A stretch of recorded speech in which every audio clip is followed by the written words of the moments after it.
Hi, everyone. Welcome to our program this morning. We will be doing the Hagemeyer business tour today. Again, I thank you all so very much for joining us. Let me change my name here because I'm not Melissa, I'm Fran, for those of you that don't know me. We'll start now with our program. Let me get my screen sharing working here.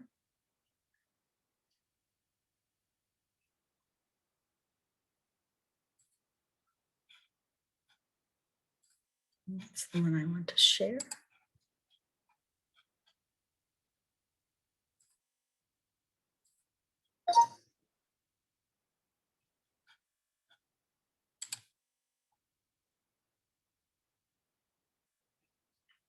Okay, and in the Hagemeyer tour, we will be looking at the locations of Falmouth, Boston, and Butler, Kentucky. Just a little bit of background information on Christian Hagemeyer. Who was Christian C Hagemeyer, or CC Hagemeyer, as I may refer to him throughout? Christian C Hagemeyer was born in Bremen, Germany on the 12th of April in 1849. He immigrated to America with his family when he was just 5 years old. The family made their home in Cincinnati. And according to Stanley Bradbury's Down the Street and Across Town, the Hagemeyers moved to Covington and then to Butler, where the parents lived for 13 years.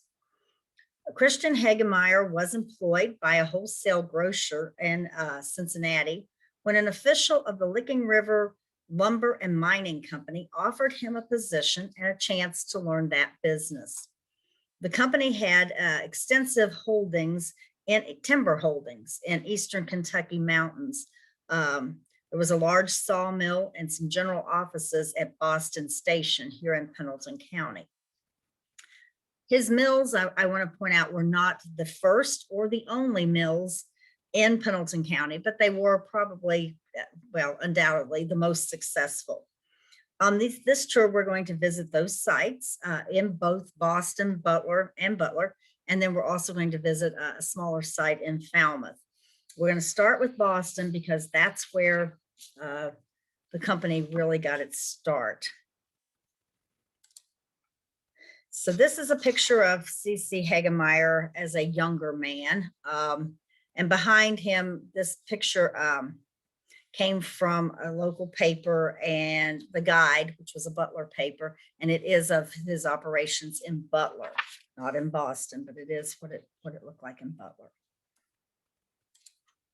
So the Licking River and Lumber and Mining Company, I'm going to give you a little background information on them.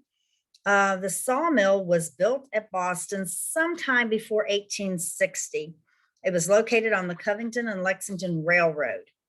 Hagemeyer, when he first started with the company, was sent to Eastern Kentucky, and then he transferred to this location in Boston. We're going to look at the precinct map for those of you who are not familiar with the area. This is the Butler precinct, and it is, Boston is down here toward the bottom and outlined in red or pink, whatever you want to call it. And then Butler is on up above. This picture comes from the DJ Lake map, which was drawn in 1884. And it outlines the Butler precinct, as I said, but this dotted line right here is a county line. And then the precinct is just kind of marked. It looks like maybe by a river or creek, and then probably another county line mark here or something. Precinct mark, probably precinct line.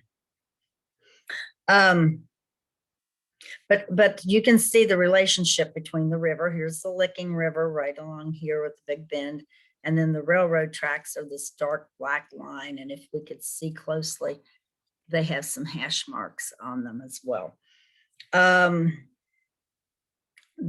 location of Boston was very important to the success of the Licking River and Mining Company, and it was late as it was later to Hagemeyer's own industries. At the time, in 1860, when the mill was operating as the Licking River and Lumber and Mining Company, they would have gotten their mail up here at Meridian Station. So it would have had a Meridian, I guess we would say today, address, but probably not really addressed the same way we do mail today. But anyway, this was Meridian Station, and that would have been the post office location at the time the mill started.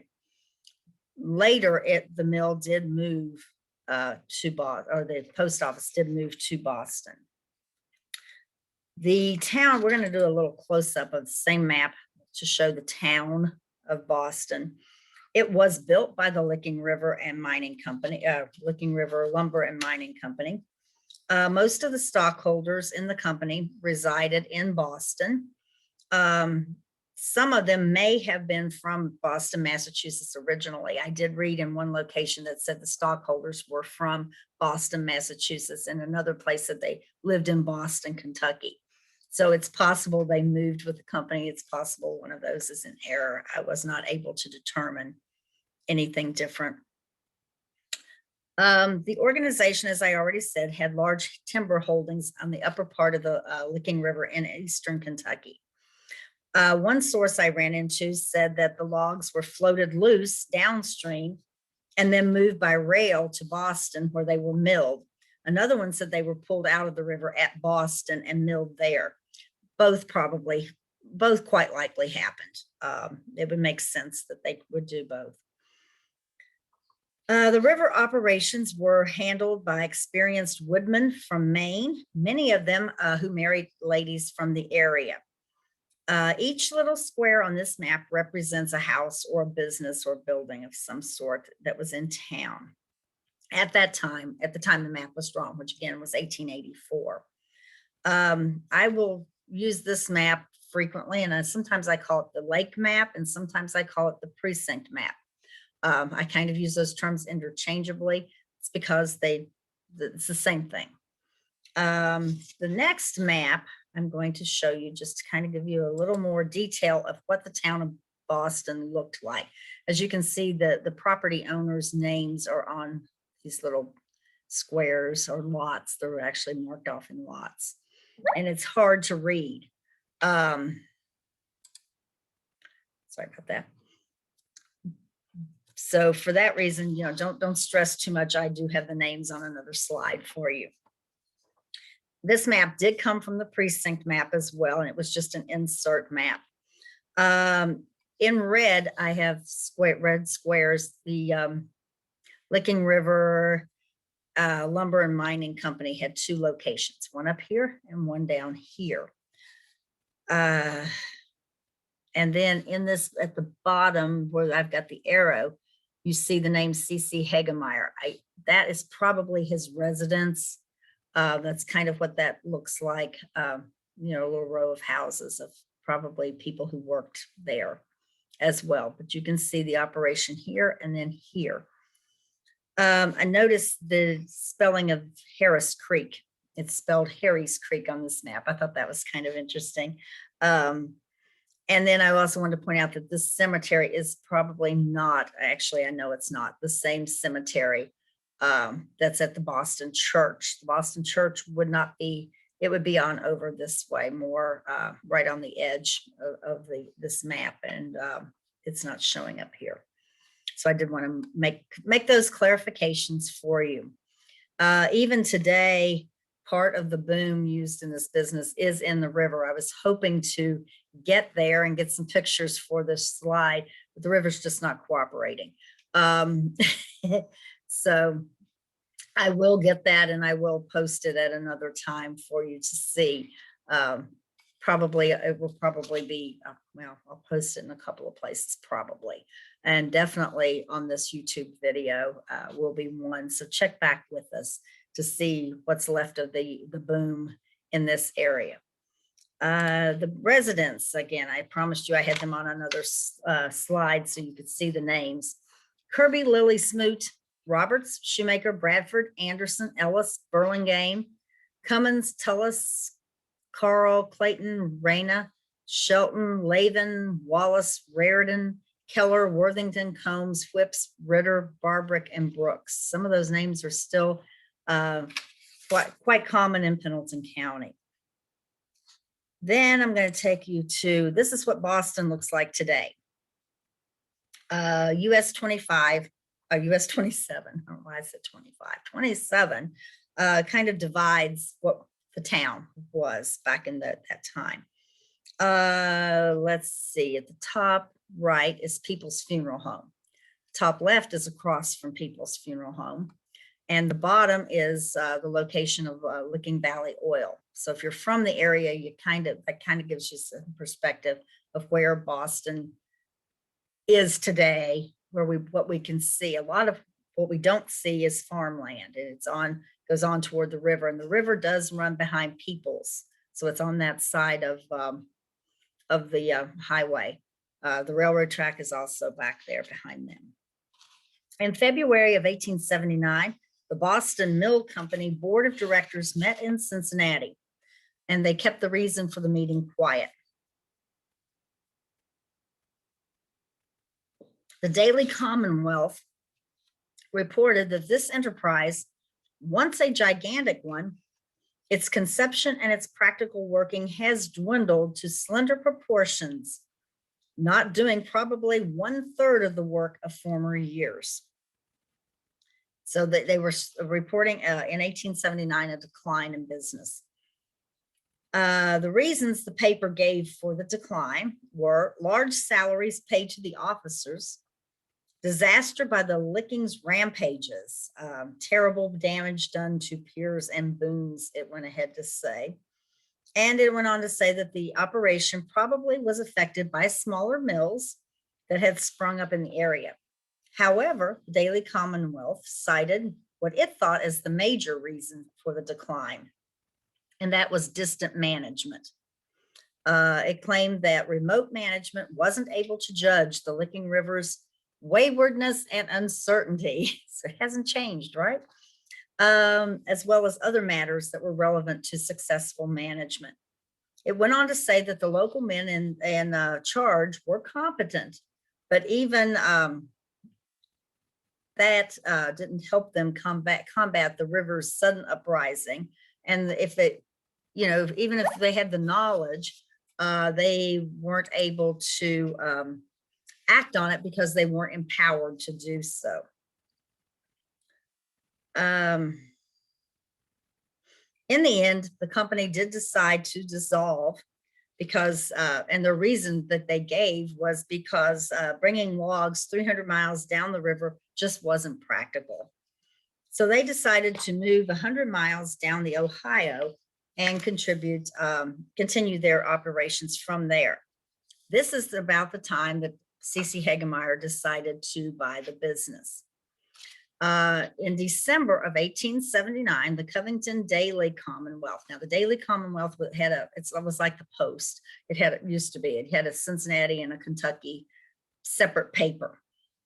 Okay, so this was the Kentucky version. The Covington Daily Commonwealth reported that it was that summer that it was feared that the Boston Mill was a played-out institution.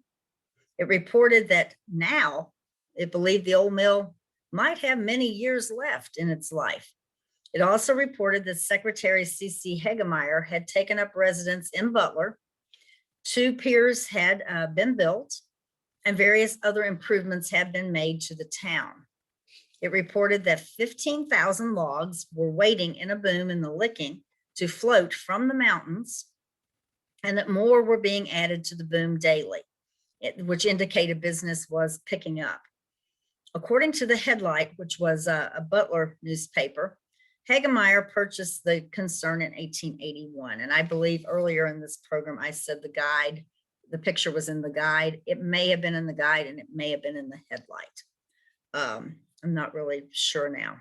But anyway, Hagemeyer purchased the concern around 1881, according to the Butler Headlight. At that time, the business consisted of flour and timber and planing mills, all located on the Licking River. When he bought the equipment, Hagemeyer said that he believed that his experience in Eastern Kentucky was going to be responsible for his success. He said that in the mountains, he had learned to be self-reliant. There wasn't anybody there who could help him if he got into trouble. So again, they've started bringing timber from the hills of Eastern Kentucky, and they rafted it down the Licking River.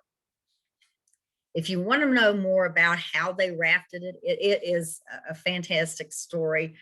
Interesting. It's hard to imagine these rafts that would be 100 feet long coming down the river with logs and how they tied the logs together. If you want to know more about that process, I'm not going into it here, but I did write an article for the Falmouth Outlook, and it did appear this past Tuesday in that paper. So if you have an online subscription, you can check it out there, or you can get you a copy of it. And because I did give some detail on how they went about creating these rafts and how they would move them down the river. But the mills had a capacity to daily cut 25,000 feet of lumber. This mill in Butler and Boston would ship. They were very large shippers, and they would ship to all points north and south along the L&N Railroad. The planing mill was reportedly well equipped with the latest and best woodworking machinery. Hagemeyer eventually opened up branches in Covington and in Cynthiana as well. And I did not include them in this trip. Really didn't find a whole lot of information about them other than they did exist. Now then, we are going to go and look more about Butler. I've kind of given you an introduction to the move to Butler. So we're going to kind of look a little more. This is a monthly statement that they would have issued to someone who owed them money. And it shows the officers across the top. It's kind of hard to read, but C.C. Hagemeyer was the president, W.A. Bradford, the vice president and treasurer, and C.P. Hagemeyer was the secretary. C.P. was a brother to C.C., okay? And the date is 1898. When he moved the mills to Butler, it was known as the Butler Mills. And again, they were milling flour, lumber, and they had planing mills. By 1898, they employed 60 people about. But the initial officers were both C.C. Hagemeyer and C.P. holding the same positions they do on this letterhead, but C.F. Peoples was the vice president at that time. And C.C. Hagemeyer was the treasurer as well as the president. C.P. Peoples moved to Oklahoma sometime before 1898 and did not return to the area. And then W.A. Bradford replaced him. He was a doctor, and we're going to visit his home on this tour as well, since he lived very, very close to the business there. The flour mill was able to mill 100 barrels a day, and they did that. They milled at capacity. The flour brands were Climax, Imperial, Monarch, and Diamond. And they sold them anywhere from Cincinnati on south, and they were very popular brands. What I've learned about those brands is other companies also mill flour with the same names. I cannot associate those companies and that brand name with Hagemeyer and the brand name. So I can't tell you that Hagemeyer's business sold those brand names out to someone else, or if somebody just started a flour mill and named their flour the same name. I've not been able to find any information about that. Wish I could. That would be interesting. This map is a Sanborn, from the Sanborn fire insurance map. And I'm going to be using the Sanborn maps as well during this time. They kind of help fill in what happened after 1884 and that precinct map a little bit better. So this is just a partial of the map. First of all, it was done in July of 1886. And you can tell that by looking here at the seal. This kind of gives you a bird's eye view of what was going on the riverfront of Butler as far as Hagemeyer properties were concerned. Here is the bridge, okay, and today's bridge is pretty much in the same place. This would have been the wooden covered bridge. Let's see. Also, I think what I need to tell you about the Sanborn maps, you see all this writing here. And what that writing will tell you are things about the buildings and their construction. So they'll tell you things like what kind of materials they were made out of, what type of business was in there, how did they heat their business, if they had a night watchman. Okay, so these were things that were important in the insurance business. Okay, because obviously, you know, if you were dealing with flammable materials and you were in a wooden building, you were a higher risk than if you were in a steel clad building or in a brick building, or that kind of thing. If you had a night watchman, you were less likely to be, somebody was likely to see a fire and report it, you know, rather than everybody waking up the next morning and it's gone, kind of thing. So that all plays into what you paid for insurance. But it's kind of neat because you can get some facts about how buildings were built and what they looked like. This map I got from the Library of Congress. There are lots of other places you can find them. Just Google if you're ever interested in looking at this close up. I want to point out that square 3, you see the numbers like 1, 2, and 3. Square 3 would be where W.A. Bradford's house lived, okay? And Mill Street is still Mill Street today, okay? So that gives you a little perspective. Block 4 was also a Hagemeyer property, but it was not on this map through the Library of Congress. And I can't tell you why. So it's just not there. Now then, this helps you, I think, see some of the changes from the 1884 map, because over here we have a grain elevator, and in the 1884 precinct map, we did not. Here it is. It's that same lot right here inside the green circle. So from between 1884 and 1886, he was definitely doing some building on and increasing his business, which shows a sign that they were doing well because he could afford to do that.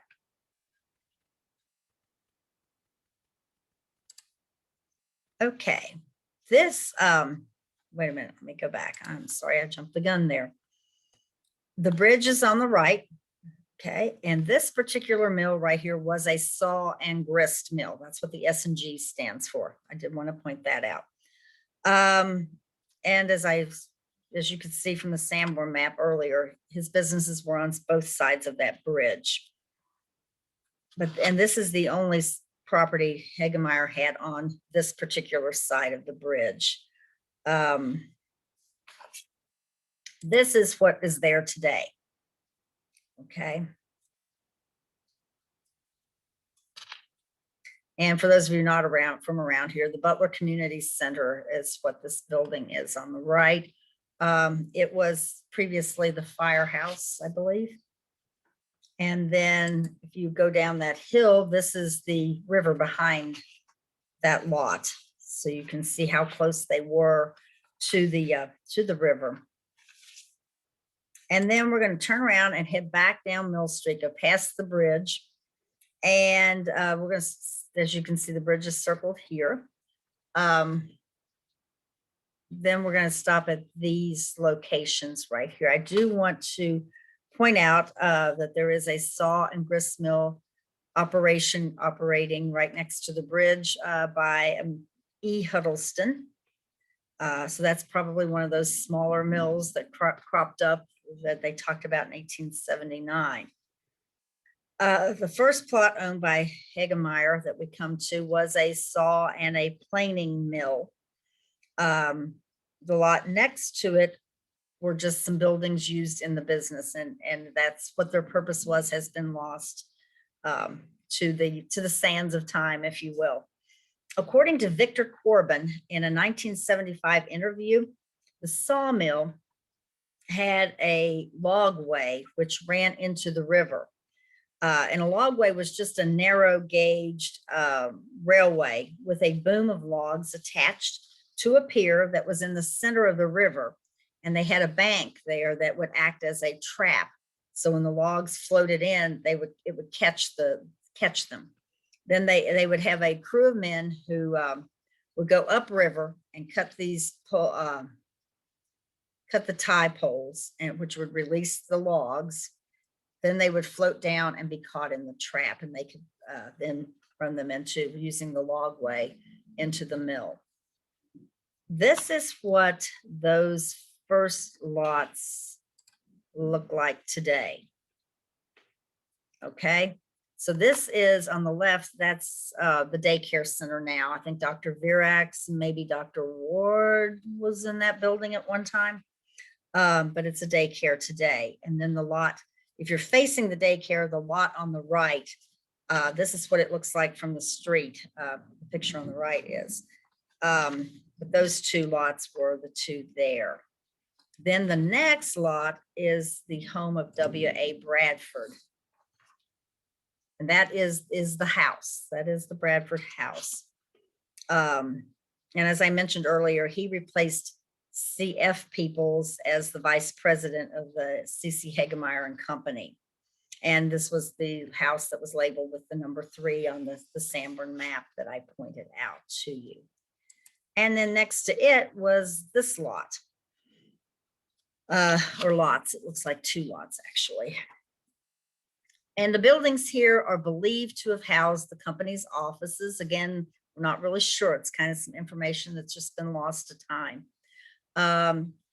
They also thought that there were some other endeavors maybe there, possibly something like production plants that they used to maybe make spindles for staircases or other more specialty construction, wooden construction items. I got that information from Bradbury's down the street and across town. And as you can see, this is where you see Ace up here. It's actually Grace Street. So, and I believe Grace is still there. Okay, now we will move to the Falmouth location. And at Falmouth, there was a flour mill, and that's all. He did not have a lumber business in Falmouth. Again, we're going back to the Sanborn maps. This is a Falmouth, and this is the earliest map that I could find. As you can see, maybe in this top right corner in the blue box, the map was dated May of 1891. Okay. Street names have changed. So to kind of give you some perspective as to where we are, this West Main Cross is now West Shelby Street. Okay. West Street, that's this one, is Park. We call it Park Street now. 3rd Street across here is now 4th Street. And 5th Street we know as Montjoy. And Upper Mill is Chapel.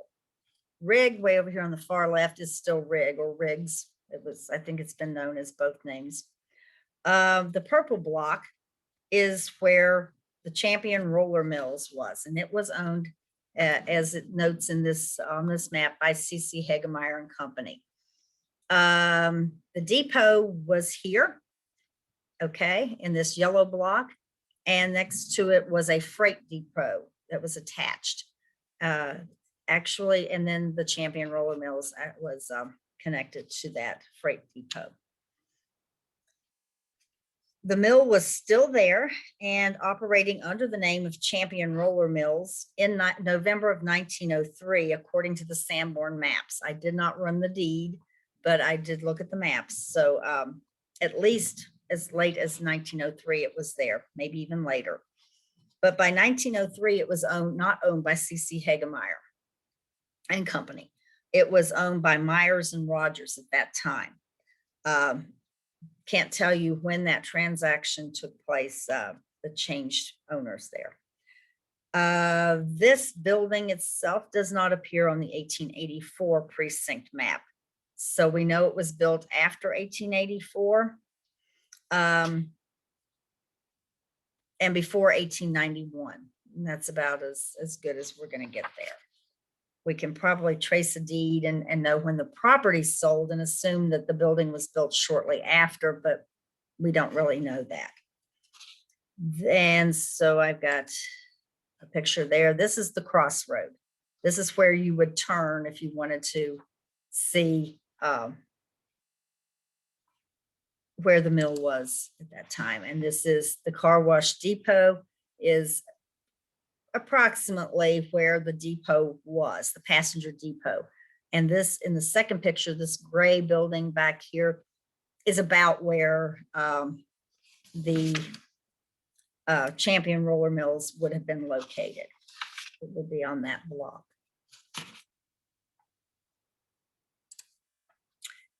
And like all businesses, C.C. Hagemeyer suffered some setbacks. Fires and accidents did happen at his plants. So for fires, I found 3. 2 were at the Butler plant. The one on the left was recorded in the Messenger Enquirer of Owensboro, Kentucky, and was dated the 9th of April, 1897. So it didn't get a lot of press. We don't know a whole lot, but it did report a loss of $10,000. It also mentions that he had a sawmill and cooper shops. So some of the smaller buildings may have been buildings for cooper shops. The one on the right appeared in the Kentucky Advocate from Danville, Kentucky on the 26th of April, 1901. So 4 years later.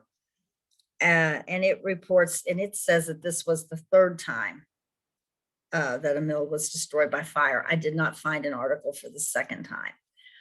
The loss here was $8,000. And then accidents. I found 3 accidents at the Butler facilities, I should say. The first accident involved Alfred Lawrence, and it happened in 1888. He severed his left hand using a circular saw. And this was reported in the Big Sandy News of Louisa, Kentucky, the 6th of December, 1888. The second one was John Richard Hargis, and it was a fatal accident. He did not survive. Lawrence did. Hargis was survived by his 92-year-old father, as well as additional family members. His father was Jacob Hargis, and Jacob Hargis was one of the early employees of the Licking River Lumber and Mining Company. So the family, you see traditions there, family members getting hired, and then the son becomes hired and so on. John Hargis's father, Jacob, came to Boston with Hagemeyer when he came. And John had been employed by the Licking River and Mining Company for 15 years and was employed by Hagemeyer for a total of 25. 15 of those with the other company and 10 with the Hagemeyer and Company. Hargis and several others were repairing the boiler at the flour mill in Butler when they decided that they needed to raise the smokestack in order to do the job. And while they did this, a joint broke. And the joint hit Hargis, and it severed one leg completely and broke the other leg. And right after that happened, as if that wasn't bad enough, the joint swung around and it fell lengthwise on his body, and it caused internal injuries. And the internal injuries are actually what killed him. This was reported in the Falmouth Outlook. It was dated the 3rd of January, 1908. The Outlook article said that the accident had occurred on December the 23rd and that he passed away the next evening. So he died on Christmas Eve. Alpheus Ring he was the lucky one. He escaped total injury because his clothing got caught in the shafting, and he was able to, it ripped the shirt, I believe is what happened. And he was able then to get out of it. So if it hadn't been for that, it was believed that that would have been a fatal accident. I found that one in the Hazel Green Herald, Hazel Green, Kentucky. It was dated the 12th of August, 1909. So just a year after Hargis accident. The newspapers, I need to kind of backtrack a little bit. There were several papers in Pendleton County throughout Pendleton County's history. And there were probably newspapers, I'm citing papers from Louisa, Kentucky, and from Danville and whatever. The way those papers got that news, there had to have been a paper from Pendleton County. What newsmen would do, there was no Associated Press. You had no wire at that time, to get your news off of from other parts of the world. They would load papers onto the train, and the train other newspaper men would get a subscription to your paper, and it just went on down the line.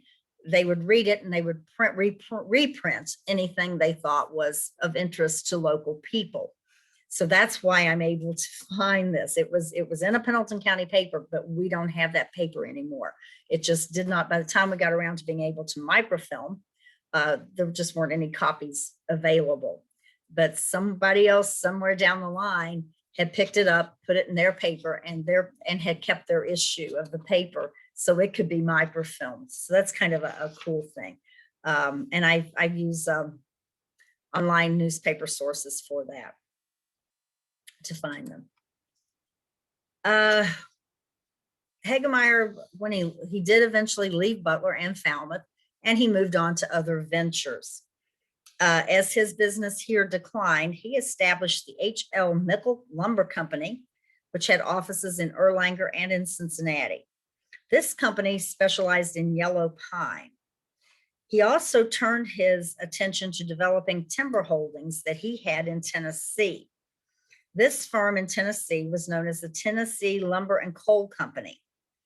And another fire that I found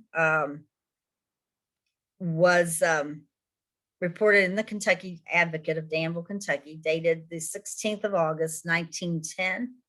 And this fire was in this company and happened at Glen Mary, Tennessee. The sawmill and the planing mills were totally destroyed in that fire. The loss was $25,000, and the paper reported that there was no insurance on it. Our other little articles didn't say whether it was insured or not.